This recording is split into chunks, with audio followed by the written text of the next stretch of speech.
So recently we've seen more protests outside of royal events. We've seen people holding placards crying, "Abolish the monarchy, not my king." And this got me thinking, because this is a debate that both sides feel very strongly about. So in today's video on Bitesize Tea, I'm inviting you to come and join the debate.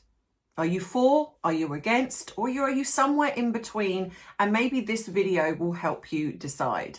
And stay to the end, because I actually have a genuine question that I want to ask you, and I invite you to answer in the comments. If I've grabbed your interest, then welcome, and I hope you enjoy this video. So pop the kettle on, because it's time for some bite-sized tea.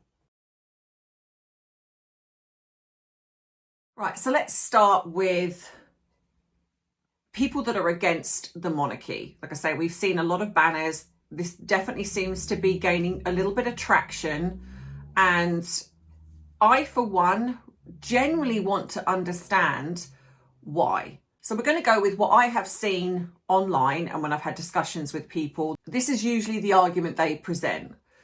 So they start with the most common argument you'll hear is about taxpayer money. Critics often say the monarchy costs the British taxpayer millions every year.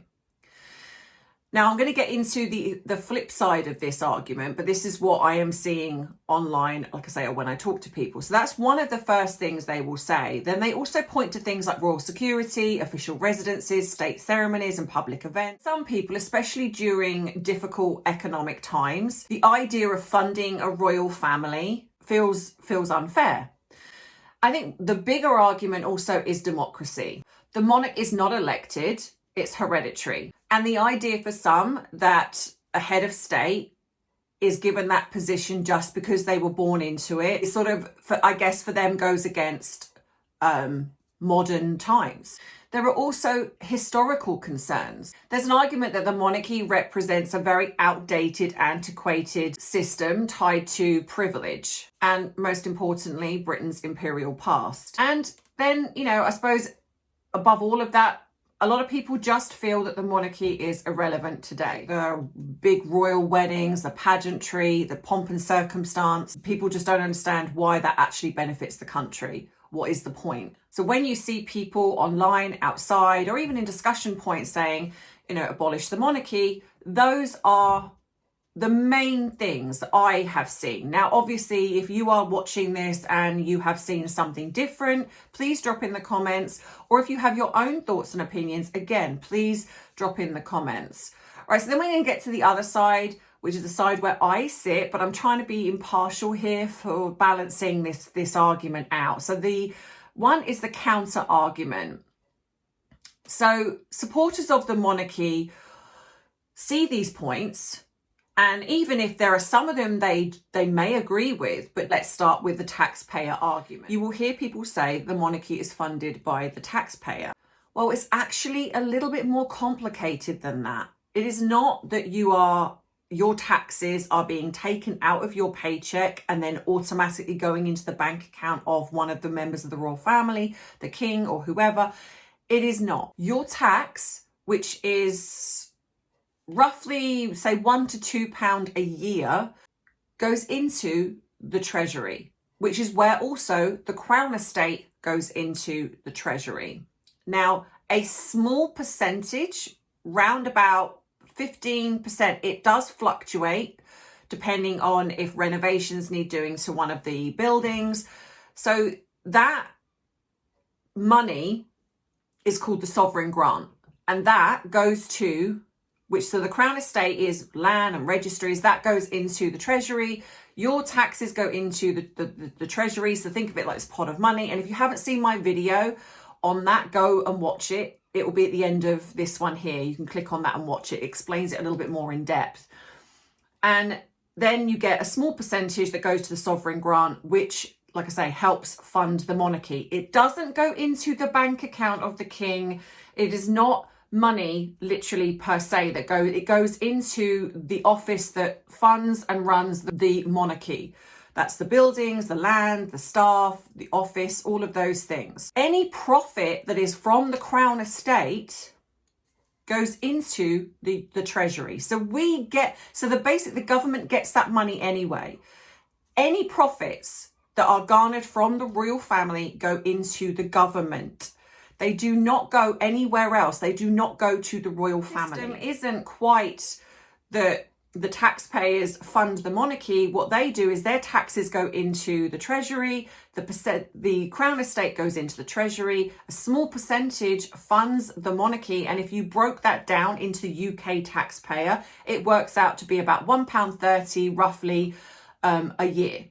So that is where I feel the confusion is, that some people don't generally understand. Like I say, I'll go into it a little bit more in depth in the other video. So also supporters say that the royal family bring global attention, whereas if we had, say, a president, that would not necessarily be true. Now we understand, and I think that some people look at the way the president, say President Trump, you still have, in a sense, sometimes like pomp and circumstance to some degree when you have their big elections, the fact that they go, you know, he goes out to each state to promote so he can get re-elected.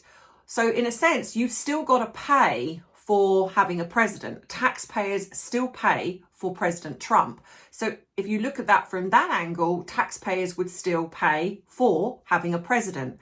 So it would not be any different. And in all fairness, they may actually have to pay more. We don't know. When you look at the global recognition of events, we have the royal, you know, when you look at how much money is generated from the royal family with state events, coronations, weddings, we had the Jubilee. When you actually break it down, and this is all public knowledge, they bring in millions and at times billions in tourist revenue, which is profit, which goes to the treasury, which then the government dish out to wherever. And the monarchy brings huge amounts of visibility to the UK. We also have the constitutional role of the monarch. In Britain, the monarch's role is to be head of state. And the monarch is neutral. So basically that's separate from elected government. The monarch does not create laws and does not run the country. Those belong to the Parliament and the Prime Minister. Now, supporters argue that having a separate head of state, which separates from politics, provides stability and continuity for the country. And then we also have the historical Now, I know that some people are against the history, but at the end of the day, that history is done. It's been, you know, even if you eradicated the monarchy, that history is still going to be there. Some, it's the rich tapestry that, you know, whether it's good or bad, it's the rich tapestry. It's part of the UK, part of the country. And like I say, you know, whether you get rid of the monarchy or not, that doesn't change that. Here's the question that I think often gets overlooked. If the monarchy went tomorrow, if people decided that we no longer had the monarchy, what and who would replace it? Because every country has a head of state. So we would still need a head of state. So if Britain became a republic, that role would be filled by an elected or appointed president. But that office would still require staff, security, official residences, and there would be ceremonial duties. Some of it would be funded by the taxpayer. In other words, removing the monarchy wouldn't actually abolish those aspects of it. It would just replace it with a different system. So my question to all of you is, and I'm genuinely curious about what you think, and I've just written this down because I wanted to make sure that I got this right. If you believe the monarchy, if you're someone in this audience that believes the monarchy should be abolished, please tell me why. But I'd like you to go beyond simply saying, well, it's because they cost us money. You know, if you can expand on that, I'd be really appreciative, because I generally do want to understand, if you're somebody that has really looked into this and you have a really good argument for why we would be better off as a country, I would love to hear that. You know, change my mind, because I am not somebody that thinks that that is the case. And that's genuinely because I never see any intellectual debate around this argument.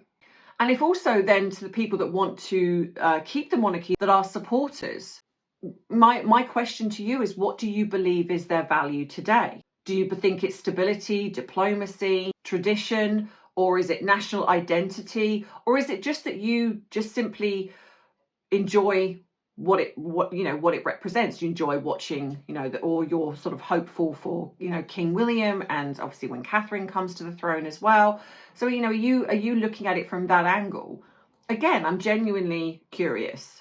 Are your views, and this is to everybody, are your views based on facts of how the system works, of what you feel would actually benefit our country? Or are they based on feelings about how you feel about the monarchy in general? And none of this is wrong. No matter what you feel, it's not wrong to feel what it is. But I'm genuinely just curious about your perspective, because both of them exist in this debate. Ultimately, no matter what stance you take, whether you are for the monarchy or against the monarchy, I hopefully think that we can agree that what we're looking for is what is best for our country. And I think when we are in the situation that we are in, that matters a lot more perhaps now than it maybe ever used to. Yeah, let me know what you think. And if you've enjoyed this video and you like this style, because I enjoy a good debate, and I invite people to have that. So if you like that style, then yeah, think about subscribing. And that's today's bite-sized tea. I'd love to hear your thoughts, so drop them in the comments below. And as always, please be respectful of each other, and I'll see you in the next one. Take care. Bye-bye.